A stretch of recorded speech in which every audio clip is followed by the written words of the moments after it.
Good afternoon, meteorologist Brett Adair here. It is 4:24 Central Time, and we are waiting on a windshield to be put in the truck. And this is the latest satellite imagery as we start to watch Beryl come off the Yucatan Peninsula. Just wanted to give you an idea, just to show you that's the north side, and you see that big area of convection here. That's known as the CDO, and that's where the center of circulation is pulling more toward the north and west right now, it seems, and that is pulling off into out into the Gulf of Mexico sooner than later. So we're monitoring that situation as Beryl continues to move off. Right now, winds are down to 65 miles per hour. This is the latest information from the National Hurricane Center of the 4 p.m. Central Advisory, and you now have hurricane watches really from just south of Houston all the way down into Mexico now for Hurricane Beryl moving toward the Gulf Coast. So the center is coming offshore basically right now, and you can see it's moving toward the west-northwest at 15 miles an hour.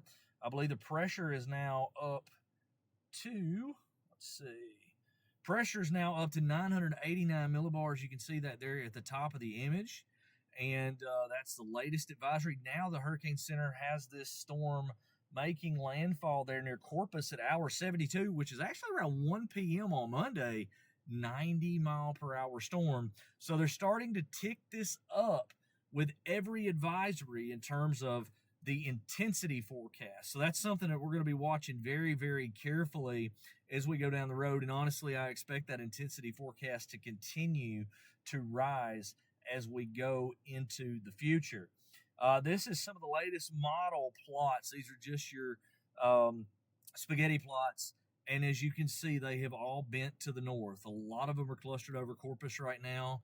But I'm telling you, Houston metro area, Beaumont, Galveston, do not let your guard down as this storm continues to evolve and develop. It is going to move into a very favorable upper air environment with the right entrance region of a jet streak to the north of it. So it should allow for venting in the upper atmosphere, which should allow for strengthening in the lower levels of the system. It should wrap back up. You should start seeing that happen this evening. And then we now have Air Force reconnaissance hurricane hunters en route. You can see there they are going into the storm. They're passing just north of 24 North right now. That is going to be something that is very vital this evening as we watch this center of circulation move off the Yucatan Peninsula and into the Gulf of Mexico. But here's your satellite loop.